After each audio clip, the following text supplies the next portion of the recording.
ইতিহাসে প্রথমবারের মতো বাংলাদেশ এবং ভারতের মধ্যে সাময়িক সংঘাতের সম্ভাবনা তৈরি হয়েছে। পরিসংখ্যান অনুযায়ী বাংলাদেশ ভারতের থেকে দুর্বল হলেও অনেকগুলো বিষয় বাংলাদেশ এগিয়ে থাকবে। মায়া জাদুর আজকের ভিডিওতে বাংলাদেশের সামরিক শক্তি ও বহিরাগত অবস্থান, সেভেন সিস্টেমের উপরের প্রভাব এবং পারিপার্শ্বিক বিষয়গুলো তুলে ধরব। এই মুহূর্তে বাংলাদেশ গুরুত্বপূর্ণ হয়ে উঠেছে ভূ রাজনৈতিক দিক থেকে। বাংলাদেশ সরকার পতনের ফলে ঝুঁকিতে পড়েছে সেভেন সিস্টেম নিরাপত্তা। শেখ হাসিনার পদত্যাগে ভারতের সঙ্গে চলমান বাণিজ্য সম্পর্ক অনিশ্চয়তার মুখে পড়েছেন। বিভিন্ন প্রকল্পে ভারতের বিনিয়োগও থমকে যাওয়ার আশঙ্কা দেখা দিয়েছে। গত বছরে দুই দেশের মধ্যে 1,300 কোটি ডলারের বাণিজ্য হয়। ভারতে রপ্তানি করা পণ্যের মধ্যে রয়েছে কফি, চা, সবজি, যানবাহন এবং ইলেকট্রনিক মেশিন। যানবাহন রপ্তানিতেও ভারতের অন্যতম গুরুত্বপূর্ণ বাজার বাংলাদেশ। প্রচুর পরিমাণে তুলো রপ্তানি করে তারা। অপরদিকে বাংলাদেশ থেকে লোহা, স্টিল, টেক্সটাইল এবং লেদার পণ্য সবচেয়ে বেশি কেনে ভারত। তৈরি পোশাক খাতে বাংলাদেশের 39 কোটি ডলারের বাণিজ্য হয় ভারতের সাথে। বাণিজ্যিক লেনদেনের দিক দিয়ে ভারতের কাছে বাংলাদেশের অবস্থান 25তম। অন্যদিকে চীনের পরে ভারতের সঙ্গে সব থেকে বেশি বাণিজ্য হয় বাংলাদেশের। রপ্তানির দিক থেকে ভারতের অষ্টম বৃহৎ বাণিজ্যিক অংশীদার বাংলাদেশ। 2022 সালে ভারতের চতুর্থতম রপ্তানি দেশ ছিল বাংলাদেশ। গত 2 বছরে বাংলাদেশ ডলার সংকট এবং মুদ্রাস্ফীতির চাপে বাণিজ্যিক সম্পর্ক বাধাগ্রস্ত হয়।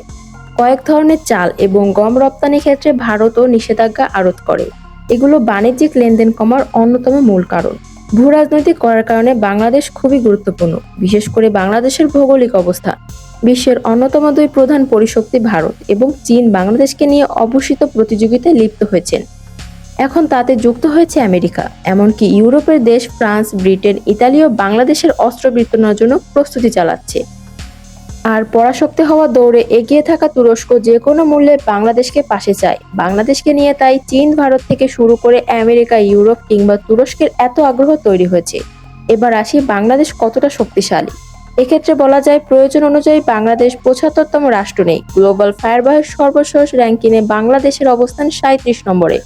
গ্লোবাল ফায়ার পাওয়ারের দেশগুলোর সৈন্য, সমরাস্ত্র এবং সম্পদসমূহ বিভিন্ন বিষয়ের উপর গবেষণা করে র্যাঙ্কিংটি করে থাকে, যেখানে বিশ্বের 138টি দেশের মধ্যে বাংলাদেশ 37 নম্বরে পড়ে আছে। এই র্যাঙ্কিং অনুযায়ী দক্ষিণের সাথে বাংলাদেশ তৃতীয় শক্তিধর দেশ।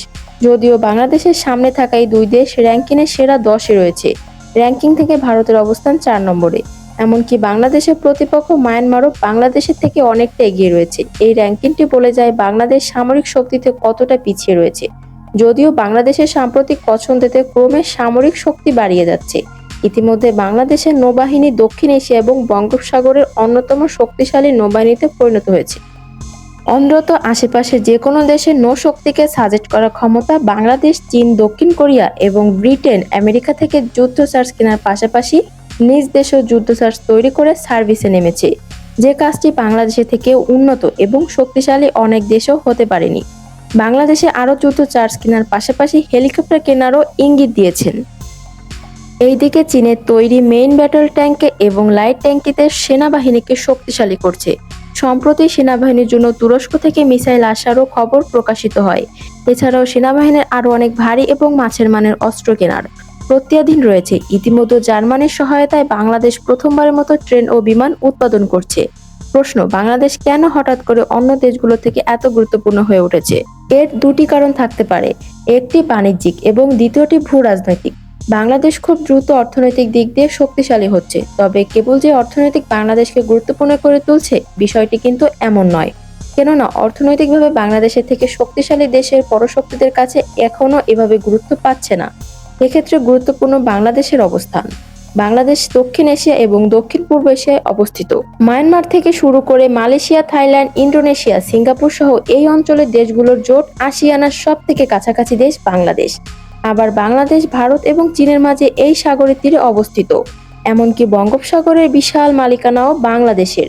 ফলে বাংলাদেশ সেই দেশের সাথেই থাকবে, সেই দেশ অন্য দেশের থেকে অনেকটা এগিয়ে থাকবে। এই মুহূর্তে কোন পক্ষে যাবে তা বাংলাদেশের পক্ষে ব্যালেন্স করাটা কঠিন হয়ে যাচ্ছে। বাংলাদেশের সামরিক শক্তি এবং সমস্ত তথ্য নিয়ে আরও জানতে মায়া জাদুর চ্যানেলটি থেকে ঘুরে আসুন। এখন থেকে বাংলাদেশ যুদ্ধের ক্ষেত্রে এবং সামরিক শক্তিতে অনেকটা অন্য দেশের থেকে এগিয়ে যাচ্ছে।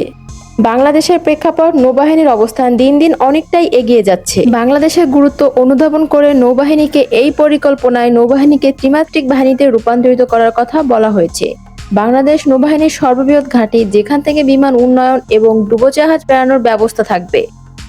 এই ভিডিওটি ভালো লাগলে একটা লাইক করে দিন। ভিডিওটা আপনাদের বন্ধুদের সাথে শেয়ার করে তাদের দেখার সুযোগ করে দিন। প্রিয় দর্শক, বর্তমান প্রেক্ষাপটে বাংলাদেশের সামরিক শক্তি কতটা গুরুত্বপূর্ণ হয়ে উঠেছে বলে আপনি মনে করেন? আপনার মতামত অবশ্যই কমেন্টে জানাতে ভুলবেন না।